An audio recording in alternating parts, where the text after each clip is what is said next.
Hey, what's going on, everybody? Thank you so much for being in the room. We are in the new year. 2020 is gone. 2021 is here. I hope you are all doing well, that you're blessed, your families are doing great out there, and you are on Hurdlers of Adversity, Inspirers and Maximizers of Pivotal Moments. My name is John Register, and I'm so thankful, so excited that you are with us, joining us for an amazing conversation today. So really quickly, I work with business professionals to help them hurdle adversity, amputate their fear, embrace a new normal mindset in order to win the medals that are in their life. So just come on in, get settled. We got 3 or 4 people on right now. So as you are coming in, I just want to know, everybody knows I always shout you out. So we got Karan, thank you. Happy New Year to you. So great to see you. We got another person on from StreamYard, so I want to make sure that we're giving the proper shouts out. You see me looking over here, that's what I'm doing. So come on in, just get settled. Please ask questions because we have a great guest that's on today. We are having some technical difficulties, I will tell you that right now. So my guest is not able to get his camera on, but we can hear his audio fantastically. It sounds really good. So hello, Lynn Keir, welcome. So we have Karan said hello. Thank you, Karan. Welcome to you. We have Lynn that's on. Welcome to you. We have Diana Parker. Welcome to you as well. Eileen, thank you for being here. Thank you. Happy New Year as well to you also. So just really quick, I identify, like I said, as you know, I'm just a professional communicator, and we've been doing this around the world. And now with COVID, we've been doing it around the world just virtually. So thank you for jumping on with us. So we talk about this kind of new normal mindset. And from that standpoint, we're really talking about that. The new normal is new is no prior point of reference. So new is no prior point of reference. And the normal is the everyday typical occurrence of a thought or an action. So the new normal is not how most people use the term. For me, it is not a destination. We haven't arrived at the new normal. We don't go back to normal, right? When things get back to normal, or this is our new normal. No, it's it's only a plateau by which we grow, how we improve, how we elevate. Like the Olympic motto of Citius, Altius, Fortius, swifter, higher, stronger. Those words are not written in the superlative, the highest form of the word, but they have this ER stem ending because we can be the fastest today and be faster tomorrow. All right. So that's how we explain it. We got another Facebook user on there saying, Happy New Year. Absolutely, everybody. Happy New Year to you as well. From Kevin. Thank you so much, Kevin, for saying that. So, you know, from my perspective, right, at 5:29 on May 17th, 1994, I was one of the world's fastest 400-meter hurdlers. I was on my way on a trajectory, as the great Edwin Moses said, man, you're straight on my path. And I switched from the 102-meter high hurdles to the 400-meter hurdles because I got out of the desert. I couldn't run the high hurdles any longer. With the rhythm and the pace it took. So I switched to the 400-meter hurdles, and I was on top of the world. I mean, my whole life was right before me. I could see myself as an Army career officer. I was in on the world-class athlete program team. I was top 8 in the country, top 20 in the world, and I had only run 7 races in the event. So I was really on a great trajectory. But at 5:30 that same day, I went across a hurdle in Hays, Kansas. I landed awkwardly. I dislocated my left knee, severed the artery behind the kneecap, and 7 days later found myself with a choice of either keep the leg or use a walker or a wheelchair for the rest of my life, or undergo an amputation. So I took door number 2 and became an amputee. And that opened up this whole new path. And that's why I say the new normal, because it was my wife when I was at my lowest moment who comes in and says, what is wrong? What's going on with you? And as I was trying to articulate to her my fears, she said, we are going to get through this together. It's just our new normal. And that opened up this amazing world for me. And so we're going to talk a little bit about that because life can change with one wrong step, and how we handle it really is a direct reflection of our character. So as we are coming in the room, you know, I want to say once again, thank you. Happy New Year. We've turned the page, but have we? So I'm not going to get into everything that's going on right now in our environment, but I'll probably do that on Clubhouse. You know, we can all talk on Clubhouse a little bit more about that, but I don't want to disparage the conversation that we have today on transitioning. So where are you watching from? Where is everybody watching from? As I create that brand new normal, as I look in the chat box to see where you're watching from, I started swimming for physical therapy. And I got so fast in the water, I somehow messed up and actually fluked up, made the Paralympic team in swimming. And then I saw athletes running and jumping on artificial limbs. I said, I got to get one of those things made. And I did. And 4 years later, after learning how to run, learning how to jump, I wound up winning silver in the Paralympic Games over in Sydney, Australia, and then built out some Paralympic programs for the military to use as for wounded, ill, and injured service members, which turned into Warrior Games and turned into Prince Harry's Invictus Games. And so that's it. So Tampa, Florida. So thanks, Diana, saying that from Tampa, Florida. Florida in the house is represented. So so that's kind of my backdrop. That's the story. That's the framing of this conversation that we have today. So please, if you have a question, make sure. Sebastian got Florida's in the house. Eileen from Florida as well. So thank you for sharing that. And then so Lynn says cold, Charlotte. Is Charlotte's cold today? You need to move to Florida. So we got that happening. We have a great guest that's with us today. And please, I'm watching the comment section. So if you have a question, just let me know. Once again, we're having some technical difficulties on StreamYard right now, and his video is not able to come through. We're working on it for 10 minutes, and we're just going to go because that's what we do. We do this in the COVID environment. We just roll because the information is still valuable. We still need to hear the information, and what information he absolutely has is going to be fantastic. So how do you deal with failure? How do you deal with challenges, adversity? Another question, what are your greatest accomplishments? Think about that, your greatest accomplishment. What are your highest hurdles that you've had to go over in life? Well, today my guest is an overcomer, and I've admired him for a very long time. In fact, he came back when he was working for the San Francisco 49ers. He came back to track and field for a bit, and he probably doesn't remember this, but we ran in the Dallas Morning News Invitational, and I had just won the collegiate division of the high hurdle, so I was all feeling myself because I was a redshirt freshman at the University of Arkansas. Go Pigs! And so it's myself. I'm in lane 3. Greg Foster's in lane number 2. Ronaldo's in lane number 1, and the gun goes off because I want to show who's boss because I just won the collegiate division. And the gun goes off, and I swear when I approach the first hurdle, I'm watching the best hurdle race of my life. So fantastic. I was very honored. And then so a lot of things happened after that. I always tell that story because it's humorous to me. But how do you handle the failure? He is a master at the hurdles, and he studied every nuance to master the art form. He's a teacher, not by showing how smart he is, but he comes by simplifying difficult concepts. How many of us want difficult concepts to be taught to us and expanded for us? He's a proud father of 2 daughters. He identifies as a person with a disability, as well as I do, hearing loss in his right ear. He plays the sax, but loves the piano. He's an authorized sports agent for athletics, that's track and field in our language, by USA Track and Field and World Athletics. And he is also the first person to run under 13 seconds for the 110-meter high hurdles. I believe that was in Zurich, Switzerland. We are talking about life's transition. Please welcome the incredible, the indelible, the indescribable Renaldo Nehemiah. Hey there, John. How you doing? I am doing fantastic. How are you, sir? It's a pleasure to be on with you today. And I often say, as the years go by, anytime someone wants to talk to me, I jump at the opportunity. And I really apologize that you cannot visually see me, but I'm here all the same. Well, I really appreciate you saying yes and coming on board. I think, there is in Colorado Springs right now, you may or may not know, there is an Olympic museum that was just put together, Olympic and Paralympic Museum. Mm-hmm. And in the museum is everybody asks, what's my favorite exhibit? And I have an exhibit that's in there. Actually, my artificial leg is in there, but it's really not my favorite exhibit, my favorite artifact that's in there. My favorite is actually, and I'm sure we'll get into this, is a wall which lists all of the 1980 Olympians. Wow.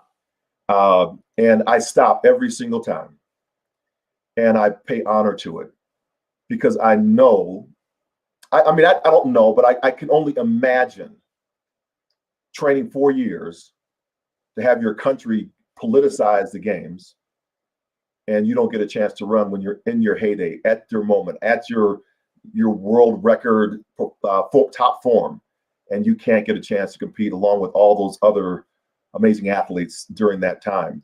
So yeah, I guess we can start there. What is, you're on top, and it's like when I had my injury, the rug is pulled out from underneath you. Right. What's going on in your mind? What's happening? Wow. Every time, I have to revisit 1980, it conjures up so many fresh memories.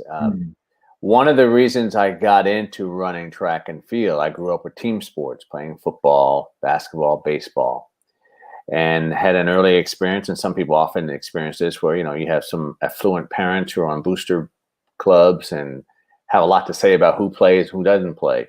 And I didn't like the politics of that very early in my life. And so I ventured into, when there was a sport of track and field, and I found that out, that it was something that I could control. I couldn't be controlled by others. You get out there and you compete against others, and the best win. So when you put in all that time, and my ascension to the top was miraculous in and of itself, and you have this one every 4-year opportunity, that sense of freedom was just stolen from me with an inexplicable reasoning behind it at the end of the day, because Jimmy Carter, the then president, invoked a boycott. And the challenge of it all is that we still went to the Olympic trials, which is bittersweet in of itself, but we were still hoping and holding on to a thread that the president might change his mind. And what led any and all of us to hope, to be that hopeful, was that the president decided that he would let the 1980 Winter Olympians go. And out of that Winter Olympics, you remember the Miracle on Ice. Right. The U.S. beat the Russians. And so I'm thinking, wow, this momentum and this patriotism, we might have a chance to go now, since they let the Winter Olympians go. And he stood firm, and still we didn't go. And the bittersweet part of it was I won the Olympic trials. Obviously, if we had an opportunity to go, I had to compete at the Olympic trials.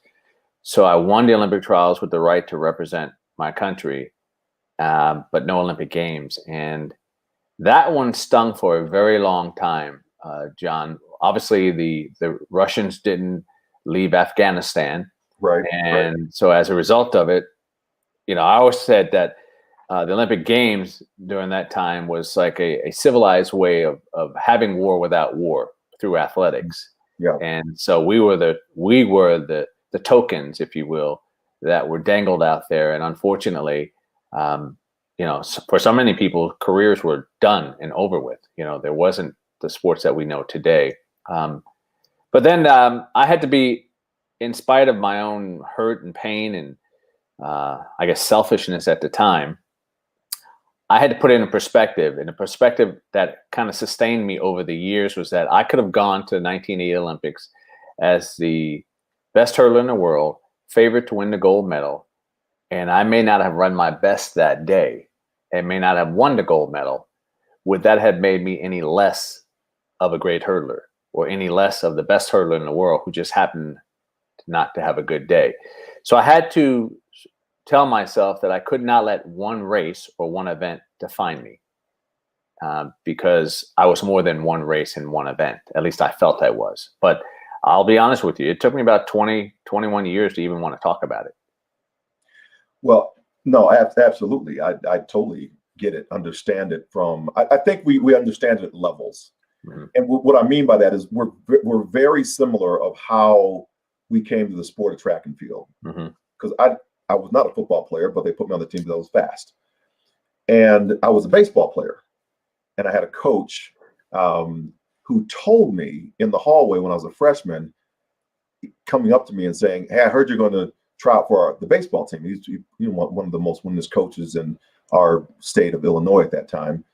And I said, "Yes, sir. I'm trying out for the baseball team." He said, "Well, I just want to let you know I'm not going to pick you." Wow.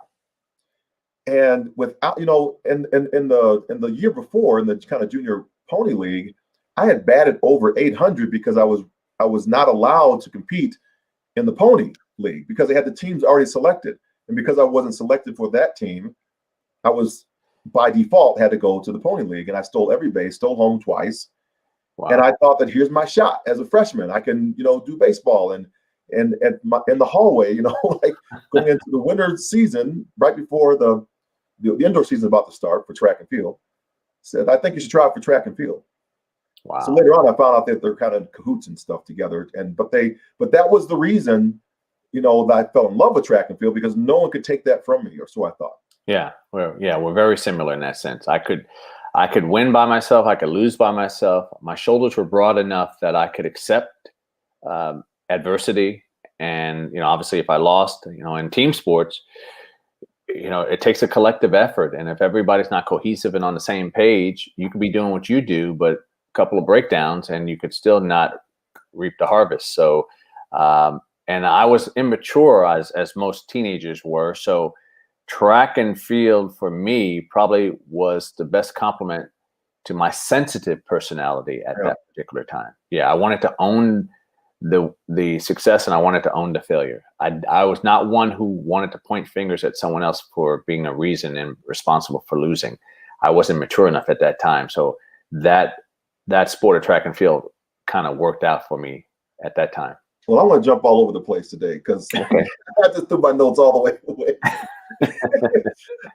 Because I think this leads into, on lessons that we learn. And so you said it took 21 years for you to really distance yourself from that hurt. And for me, it'd probably be even longer than that, because things still sting.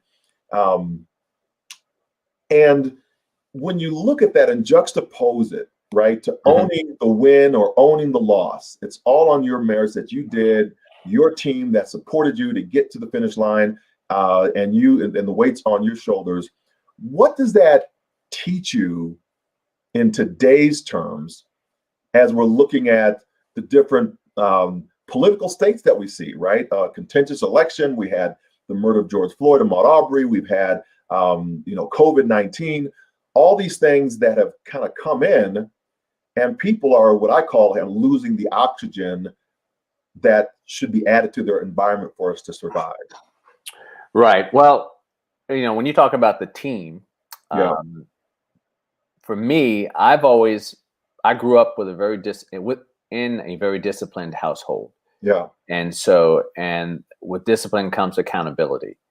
And I was the oldest of three, and faced adversity very early in life. At the age of 14, lost my mother to lung and breast cancer. She was 37 years old. Wow. So I was thrust into being a surrogate parent, if you will, while my father worked to provide for all of us. So I lost a lot of my teenhood from that age. My mother was at home bedridden from the time I was 13, having a live-in nurse. She was terminal. I didn't know the term at the time. And so, but through those earlier years, through her early sicknesses, and then even in her sickness, I was a sponge. I was the oldest. She taught me how to cook, taught me how to sew, all types of things. And so I learned very early what responsibility was. And I took that very seriously. I owed it to my father, who was, busting his butt to make sure that we had everything that we could have to be successful. And then I had promised my mother that I would be the very best that I could for my brother and my sister, to model, to be the model what they needed to see as far as character, perseverance, dedication, and the pursuit of success. Yeah, and that's a relative term, however that might look. And so when I got into sports, I was a soldier already. It was easy. Yeah, right. I knew that I could respect the command, the chain of command. But I also grew up, because I needed structure, meaning that my father would always, or my mother would always explain to me what was expected or what they needed of me. That was the blueprint, and I could go and fulfill it. Yeah. The same thing in my whole life with my team, my coach, my trainers, etc. We had to have structure. We had to have a foundation, because that's how I thrived. 1 + 1 always had to equal 2 for me. I was a very inquisitive guy. And so I would ask the questions. They might know how, but I was always asking why. And that got me in trouble with my father early in life, because he was like, don't question me. I told you so. Yeah, I told you so. Do as I say. And my mother would always be my protector, God bless her, while she was still around. And my father's name was Earl, and she'd say, Earl, he's not being disobedient. He just wants to understand. Mhm. And so I've been that way my whole life, John, even rearing my children. Everything has to make sense to me, and I rely on people. I've never been a micromanager. I'm a team player, but I expect you to fulfill your role. And that's both a blessing and a curse at times, because I've been blessed. My two paternal daughters, as I said, my oldest is a surgeon, and everyone's pleased with their children. And my youngest, 27, is in a PhD program, and they experienced divorce in their life between my wife and I. They were 10 and 7 respectively. Mm-hmm. And so, and they were too young to see my career. My career was over by the time they were born. Right. Ariel was just 1, and I was ending my career. So I'd asked both of my daughters, yes, I was in your life, and I go to your games and all that, but I never pushed you, to be excellent in that sense. Only thing I required for you is to do your very best. And if you said you did your best, then I was pleased with that, and I wanted you to be pleased with that. But knowing that you could always do better, but that was, it was up to you. And then I asked my daughters, because I'm so proud of them, and I said, especially my oldest, the doctor right now, I said, where did you get this tenacity from?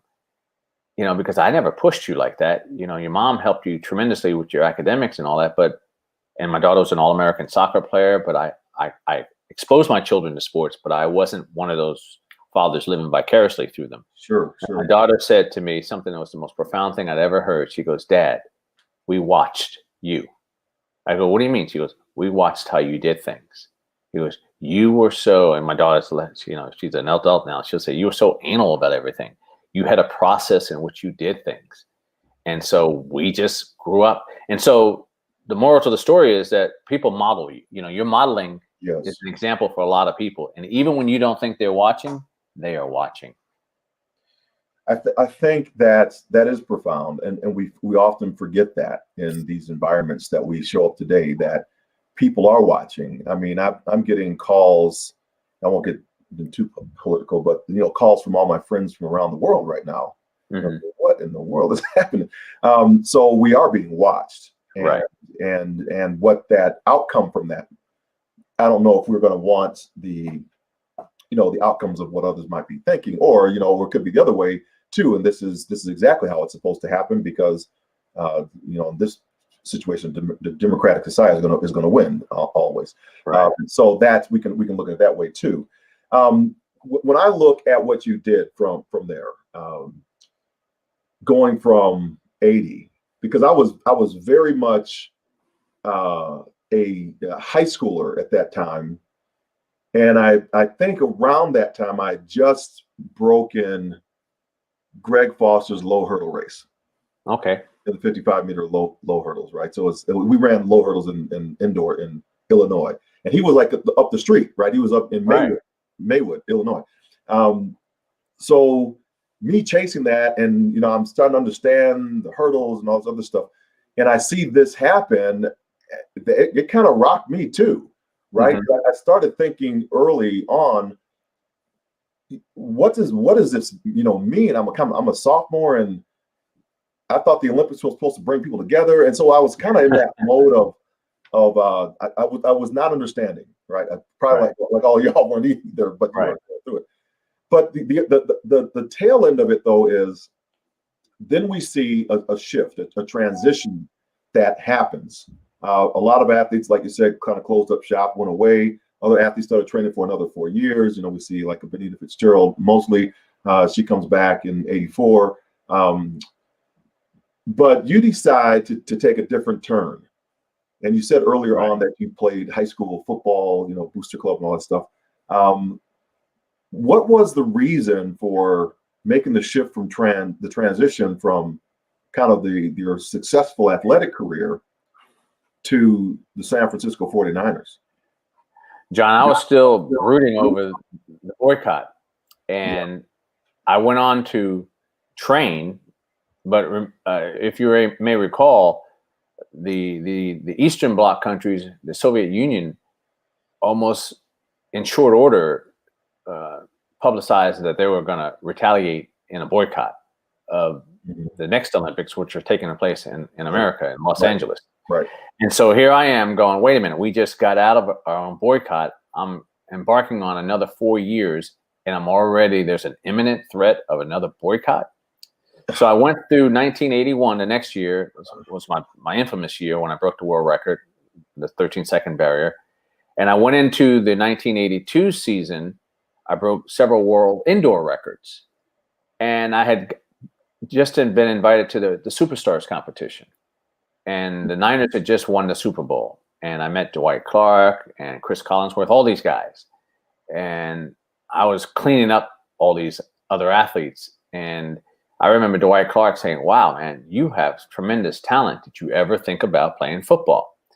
And I said, well, I played in high school. I was recruited for college, but I wasn't big, so I chose not to. And he's like, well, Bill Walsh would love a guy like you. And I had already been wondering at that time, like, do I really have it in me to train 4 more years and have nothing to show for it? I had just graduated University of Maryland, that 81. And now I'm a college graduate needing a job. You know, yes, I can win money at the Superstars, but that has to go into a trust fund, and you know, you have to get permission to use whatever you need for training. But I didn't have really any occupation, if you will, paying occupation. Sure. Athletics, track and field was an amateur sport. Right. So when I said, yeah, what red-blooded American wouldn't want to play America's pastime, football? He said, yeah, because Bill Walsh would love a guy like you. And then the very next morning, my phone rings, and the guy on the other end says, hey, Renaldo Nehemiah? I said, yes. He goes, this is Coach Bill Walsh. Oh my God. And I thought it was a joke. I thought, here you got these pro guys playing with me. So I said, if you're Bill Walsh, call my agent. And I hung up on him. And then 20 minutes later, he calls me back. And I commenced to arrogantly think these guys are messing with me. Yeah. And I hang up again. And hours passed. He clearly got in touch. He found out who my agent was. And my agent called me up and said, Ronaldo, did you hang up on Bill Walsh? And I go, what? I said, that was him? He goes, yes. So to make a long story short, they were interested in having me come out and try out. And it was supposed to be a secret. We trained in Moffett Field. I know that Commerce was. I was running pass routes in there. Somehow other teams got a wind of it. And make a long story short, it came down to the Niners and the Washington Redskins, because I was still here in Maryland. Uh-huh. I actually wanted to play for San Francisco in Washington. That wasn't going to happen. And then Bill Walsh was a great fan of mine. He knew by me signing an NFL contract, I was going to be banned as an amateur. So he guaranteed my 4 years. In case I got banned, I would still have time, if it didn't work out in football, to get paid while I looked for a new job. So that's kind of how it happened. Wow. And so many people, John, for many years were so upset with me for walking away from track and field. And I go, guys, it was an amateur sport. Getting my name in the papers and medals wasn't going to put food on the table. Now I was an independent young adult. And so football saved my athletic career at the time. And so I was just grateful that Bill Walsh was a fan of mine. And that was the blessing and a curse, because he also wanted to protect me and not have the world's greatest hurdler get maimed playing football. Right. So that kind of stymied how much he would expose me to the game. But yes, I was at the right place at the right time. If I look back now and I had a crystal ball and know that within 1 year, my sport in 1983 would turn professional, there's no way I would have played football. I mean, purely financially, I wouldn't have. Right. But I always tell people, I played sports for the love of the games, or track and field. And track and field was a vehicle by which I got an education. Yeah. There was no pro track. So whatever happened, it was in God's hands. I never pursued to be a professional athlete. I was in pursuit to go to college. Yeah, I there are a lot of athletes, I think, need to hear that, and parents as well, that are, to push their children, and now they're freaking out because they don't know if their child's going to go to college because of this COVID environment situation we got. Right. and how they're going to show up because they've invested all this money for scholarships. Right. And so I think that's one. I want to kind of open up right now. I have some more questions I want to ask you. Is there anybody that's on right now? I know we have Rich Parsons, we have John Etzel. Wow, Las Vegas. All right, in the house. We have some Facebook users on. Netherlands are in the house as well. Who's that from the Netherlands? Then we have the Quran as well as on. So anybody have a question, type it in the chat box. I would love to see if you have any question for Skeets Nehemiah that we're interviewing here today. So that's who we are on with. Like we said earlier, we're having a little trouble with the video. So I'm putting up the image right here so you can get a chance to see this amazing man who is just pouring his heart and sharing with us on some of the real challenges and struggles that he went through, the adversity that he was going through, and what how he's overcome those obstacles. And now we're going to turn the page a little bit and talk about what's coming up now in his life and how he's as a sports agent is being able to help others with their transition. So thank you all for being on. And if you enjoyed the conversation, if you learned something right now, I want you to put it in the chat and tag Ronaldo. And what did you learn? What have you learned so far? So put that in the chat, tag them, and say, what did you learn? Okay, Karan. So here's a question from Karan. She says, how has your relationship changed with your children after they express watching you overcome? That's interesting. It's been incredible. One, I'm 61 and, I have young adult children now. Mm-hmm. And I think for me, the greatest blessing and testament to their love of their dad is that they still like to be around their father. My daughter, the surgeon, is up the road in Philadelphia. I'm here in Maryland. My other daughter is going to the University of Maryland PhD program, so she's here. And they grew up going to Maryland games, football and basketball games with me. So prior to the pandemic, my youngest one, who's at Maryland, could go to all the games with me. And the surgeon, when she was home, she'd go to games. So the blessing is that they love spending time with their dad. And so it's not one of those where I'm like, I hope my kids just don't go off on their own life and just do their thing and don't find time for me. Right. It's still very important. And then the conversations that you have, you kind of laugh and chuckle because they're at a level that you never even imagined that you'd have.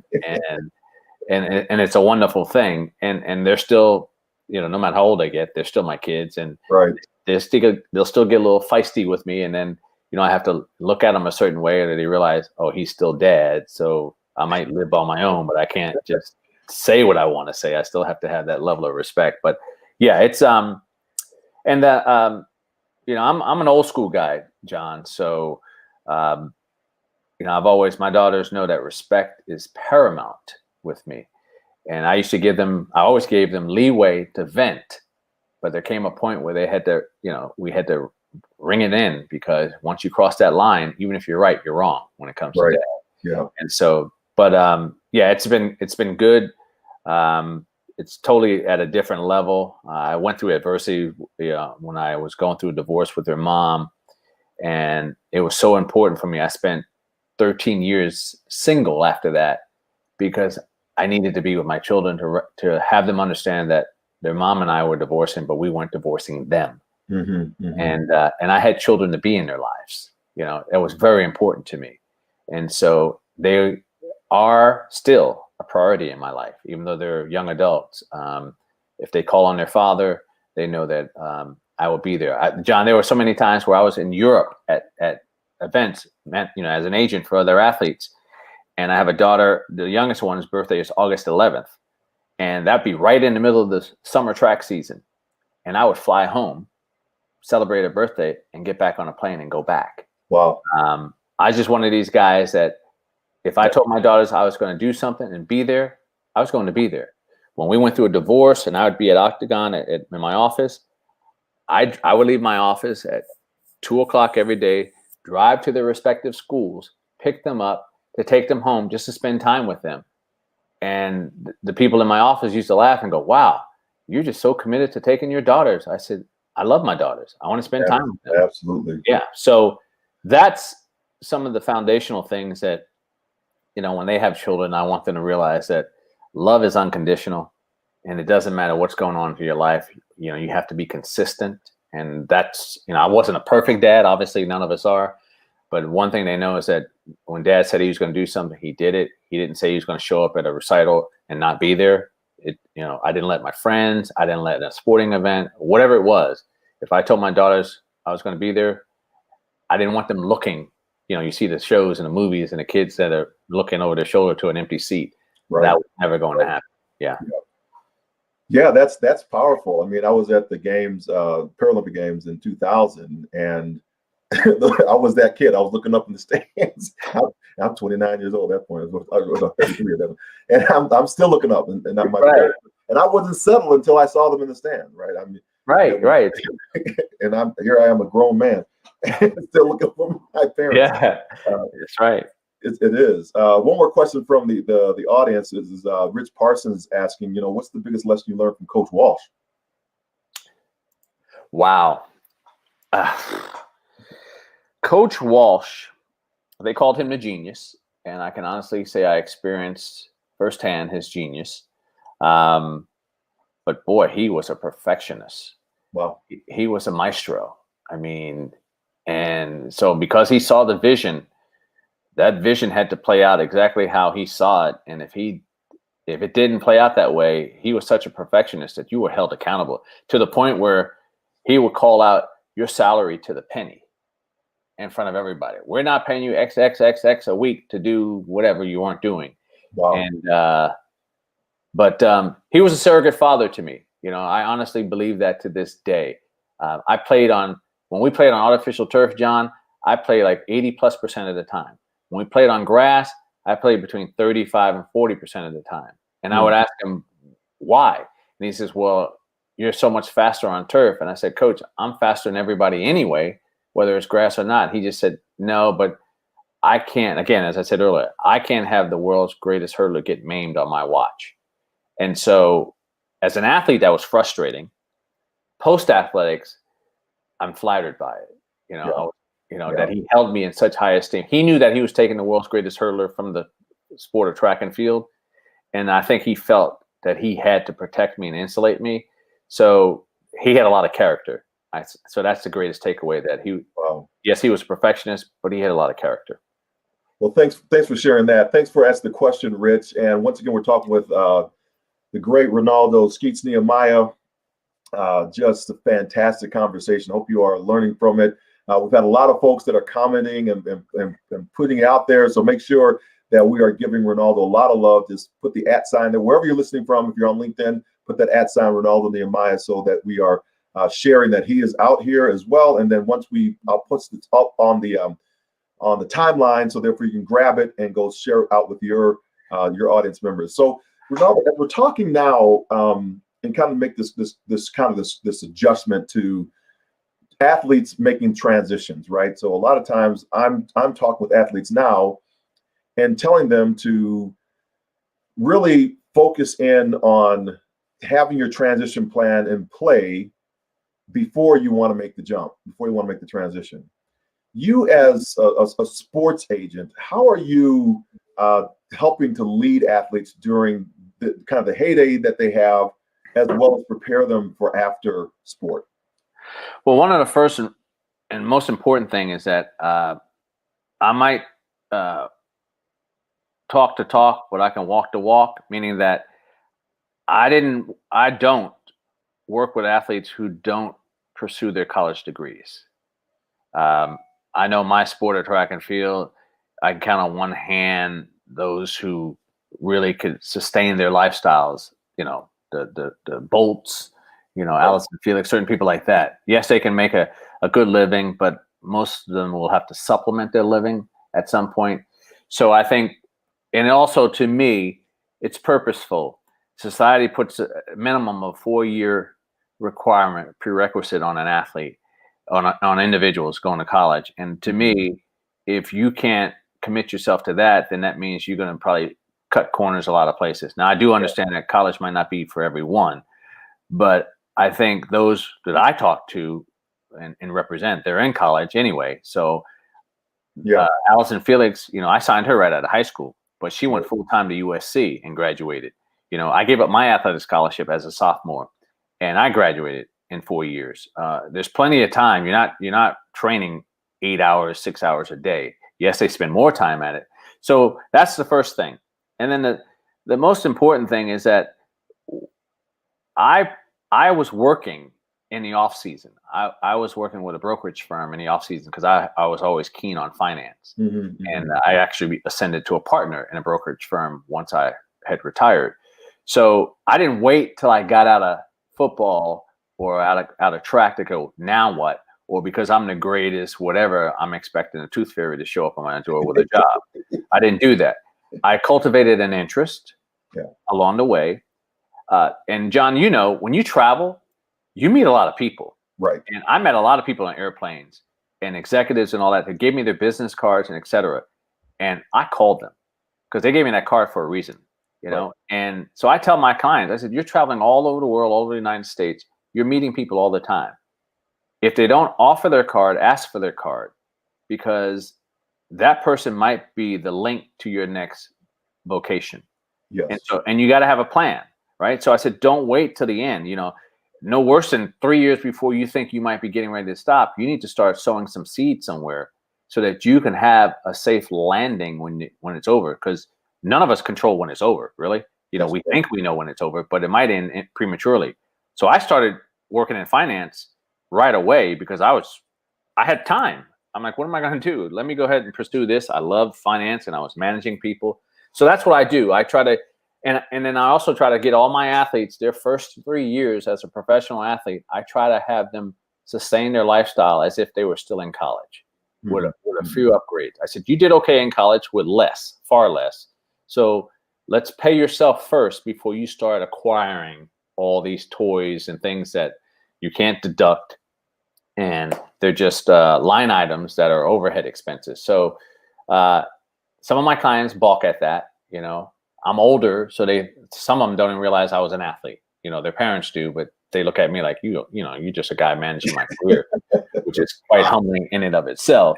But needless to say, I'm not afraid of any athlete. You know what I mean? Right. The worst they can do is fire me because I was one of them. So I can talk to them in a way that they can relate. And I tell them what they need to know, not what they want to hear. And also, I just want them to be well-rounded. I always told people that if all you could say about Renaldo Nehemiah was that he was a great hurdler, wow, I failed. I really failed because, wow, that's it. And because, again, as I said, I never pursued to be a professional athlete. So my goals weren't that, and I've never lived my life as if I was the best hurdler in the world. I don't like attention, quite frankly.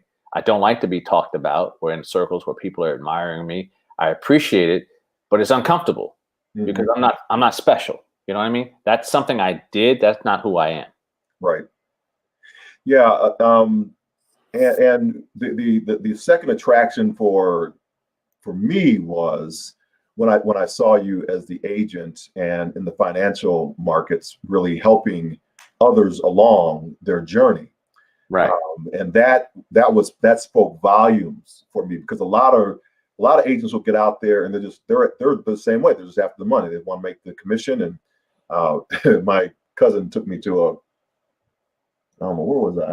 I was in France, I think. And then I was in Paris. So he wanted me to come speak over there to his team. And so I did for the school system. He said, okay, we're gonna watch football games, all right? And not a soccer game, but an actual football game. It was somebody's playing somebody, I don't know. It was an American football game that was in England. So we took the train over to England. And he says, we get in this room and he says, okay, you're up to speak. I said, speak on what? And he says, well, this is a group of kind of wannabe agents, and I told them I'm going to come here and you're going to share some work. I said, I don't know any agents. I'm not a part of this world. I don't even like agents. So I'm trying to figure out, something. So maybe this might be something we can talk about. So Lynn's saying thank you for this. I'll bring her up in a second. the crazy thing was I'm scrambling now, trying to figure out what am I going to talk to these folks about. And I landed around the transition, or actually the franchise athlete. That's because everybody wants the big win. Everybody wants that's all I heard in the hallways, the big contract they wanted to get. Right. So so I said, every athlete's a franchise athlete. And it was really around how you produce or get somebody to believe, and the things that they do outside of sport will make them a franchise type player. Exactly. And so that's something I've been working on and trying to put together to help athletes understand that you can market yourself however you want to. And one thing I'm doing with this, like the State Department right now, is helping them. Like you said, we travel internationally all the time. Well, we used to. We'll get back to it. So why not always reach out to a U.S. embassy, a U.S. consulate, and spend another couple days there and offer your talent as a speaker, or just share your journey path in a foreign country for you, and get everybody else that's trying to learn English or learn another language to come on, to kind of come on board and expand their knowledge, skills, and ability, and then you get a chance to put on your resume. Exactly. And you're building all the time. Exactly. So that's the piece. I know where the hour is far spent. I could talk to you forever. I would love to just continue the conversation behind kind of closed doors, and because I have a lot of thoughts that you just kind of hit me with here. Is there anything that I've missed that you would like to get out that is specific to you? We have Lynn here, so some of these folks are in.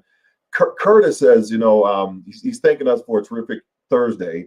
Learn obstacles can become opportunities when they see them as hurdles and not walls. Yep, I love that. And then Lynn is saying, great conversation. Thanks for that. And we have Rich Parsley's got to run. He's got so much going on. So thanks, Rich. I appreciate you being on. Karan is saying fantastic conversation as well. So we thank you for all you all being on. We'll end the show in a second. But anything that you want to share as kind of final thoughts on where people might be able to get a hold of you, if they know athletes that need an agent that are kind of in that pocket area? Yeah. So the thing that the premise that I kind of live by is that, you have to have a passion and a love for what you do, because when you love it, you don't cut corners. It means too much to you. Some of the things I see out in the world today, not just in athletics, but a lot of things, is that everything is so tied to the monetary gain that people bypass a lot of the fundamental steps. And that's because they don't have an innate burning desire for it. And if you don't love it, then it's going to be short-lived. When you love it, you do it just because the thrill of doing it and the satisfaction you get from it. And so that's the most important thing to me is I consider myself a mentor. I'm trying to always build people up. I'm a positive guy. I've gone through a lot of challenges in my life, but I've always come out. My faith sustains me, and in the darkest days, you grow the most. And so, and I do that. That's my model with my clients. And so, Athletics Promotion Ltd.com is the website. If someone wants to get in touch with me, Athletics Promotion Ltd. Yeah, Ltd.com. Obviously my email address, it's the same on the site, but it's the other one is rsn1293 at yahoo.com. I think, John, you've used that. So that's one of those that are attached to my my site. And I had a blog. I did a 2-year blog. I'm going to pick it back up. I had to take a break. I did a 2-year blog called the Nehemiah Rules. I did it. It was a weekly blog, and there's actually a Nehemiah rule. It's an amateur rule that amateurs can be a professional in another sport and still have their amateur status, because that's what I got banned for, playing professional football, and went to court to fight for my reinstatement. So out of that was born the Nehemiah rules. And so it's inspirational blogs, weekly blogs, talking about obviously all of my experiences in my life that I think would be very informative for a lot of people that they can use in a lot of different ways. And it's maybe 20% of it is sports related, and the other 80% is life related. Yeah. So I just thank you, John. It's always great to talk to another Olympian and someone who has shared experiences as I have. And like I said, nowadays we don't get to talk that much about yesterday. So I just appreciate you for making me feel young for a few moments. You're still young. I think you're still going on 13 seconds. We have a lot more comments coming in. Oh, we got Charlie Hubner on. We got to put him out there. Nailed it, Ronaldo, and always have been a huge fan. Chase your passion. Love that. Yes. For Charlie, working over the Olympic Committee, Paralympic sports there. So thank you so much for being on. We're going to wrap the show up. If you want to stay on for a little bit, and we can chat afterwards just for a second, but I'll wrap the show up. It'll take me about a minute to do so. But thank you. I just want, from the bottom of my heart, thanks for being on. You've always been such a strong, great person, of great character, and a great person for our community, and track and field community, for just community citizens of the world, because you are a great advocate as well as an ambassador for the things that not only you love to do, but for a lot of others, and leading people by mentoring them. So thank you so much for what you do, sir. Yeah, thank you, sir. Appreciate it. All right, so everybody, that is the legend, the amazing Renaldo Nehemiah, and we didn't even get into a chance of him talking about he plays the piano and the saxophone. Is a very, very well-rounded individual, and you all can see in the background for me, I got my cello back there. I'm starting to get my cello strings back because you just have to have other outlets. You just need to have those things. Absolutely. So remember that, everyone, you are the inspirations. The catalyst is the inspiration or catalyst to motivation. Motivation in turn causes actions. Actions then lead us to transformational results. And those results, they re-inspire us, or they allow other people that are watching the process to catch the vision. So you're helping others to amputate their fear and embrace their new normal mindset. So we got another show coming up next week. We are looking to have Apollo Anton Ono. He should be on. So we are working with his crew and his team. So come on back, share this. When I post this up, retweet it, repost it, whatever you got to do with it. So it'll be up in a couple, about 30 minutes from now, so that you can actually retweet it. I'm going to cut it up because Ronaldo said some phenomenal things that we just need to put out as reminders. So have a great time with your families. Be safe out there. Wear a mask. Please wear a mask. Celebrate.